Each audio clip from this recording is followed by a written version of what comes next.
welcome to the show. I'm Jacquelene Close. You're on A1R, Psychic Radio and Moonstruck TV. I'm coming to you live out in front of my building at Collins Street in Melbourne, where I do my sessions with clients.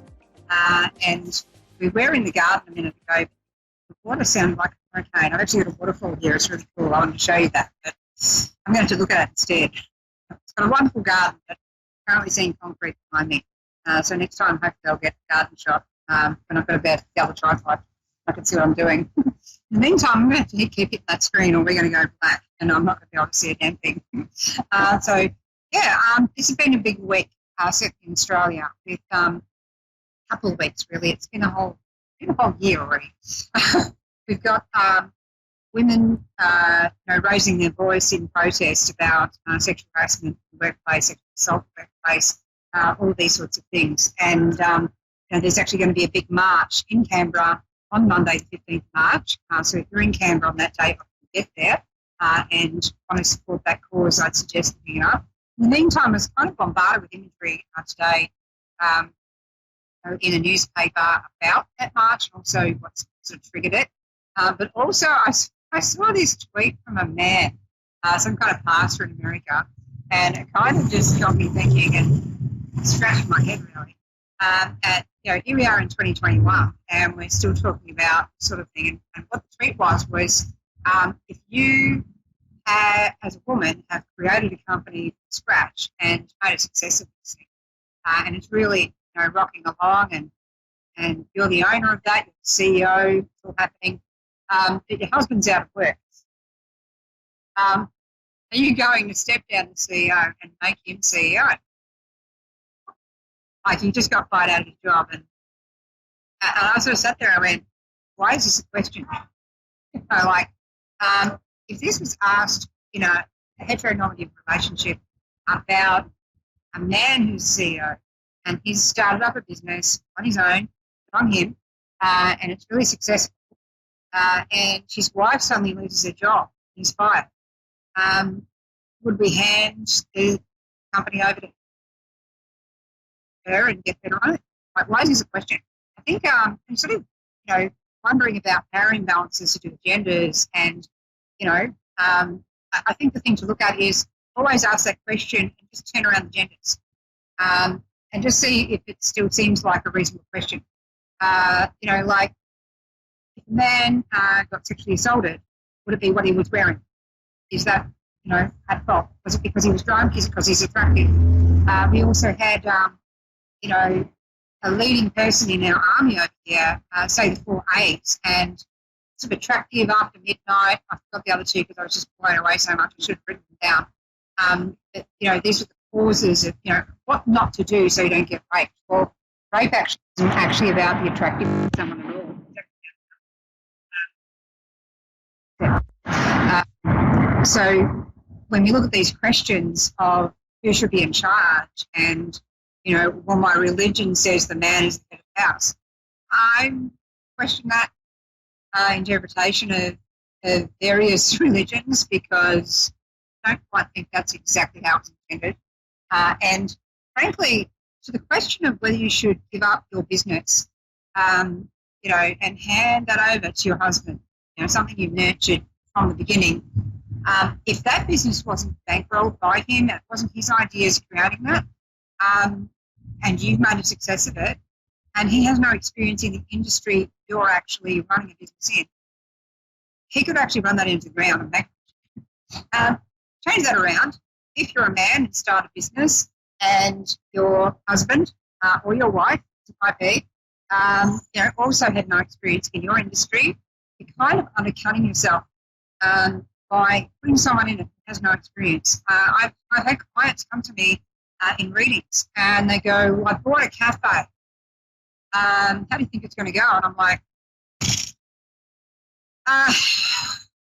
why, without hospitality experience, did you buy this business? They go, how do you know that I don't have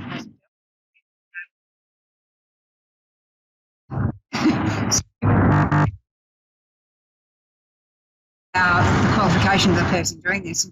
Maybe in that tweet there isn't enough context, but I think that tweet was provocative so that people would then draw their own conclusions and come out with it. I think the thing is, no, don't give up your business as a woman to a man who has no experience of it. Same if you're a guy with a guy, a woman with a woman, or a man with a woman as a partner who has no experience in your industry, or even if they do, they didn't create that. Maybe they need to start from the ground up. Maybe they need to be the support person. Maybe your husband who's out of work could actually clean up the house while you're at work. How about that one? I sort of find it interesting that women's rights have come so far. Okay, great. We can go to work. Okay, we can actually divorce a guy. Funny about that. Divorce rate going up now that we've got our own means. And but quite often women are still coming home and they're still cooking and cleaning and educating the kids and doing the homework and organising the family events and all of this sort of stuff. And, if you feel very lucky to have a guy in your life as a woman who you come home to and you're doing equal shares, and I'm not talking about him doing the lawn once a month because that's not really equal. But, if it's just normalised for him to be helping around the house, then you're going to feel more appreciative. It's going to be easier to be intimate with each other because you're not going to have resentment.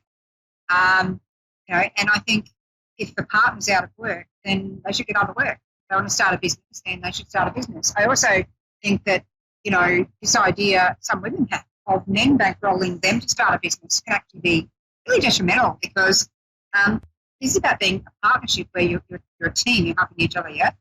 So really this idea that one or the other of you owes a living, no, I don't tend to agree with that. I think certainly if you are the one who's elected to stay home or has to by circumstance stay home and look after the children, that's an equal share because that's the biggest job in the world is being a parent. I didn't say being a mother. That's big in itself. But being a parent, staying home, looking after kids is actually, it's the biggest job you'll have. But that shouldn't take away from your rights and your ability where possible and where you want to actually be running business. I was actually running the admin on a painting and decorating business when I was 25, and I had child number 1 rocking in the baby capsule on the floor, and child number 2 was in here, and I didn't really stop, and some women do that. Some women, it's quite enough to be looking after kids. There's a lot going on there, at times.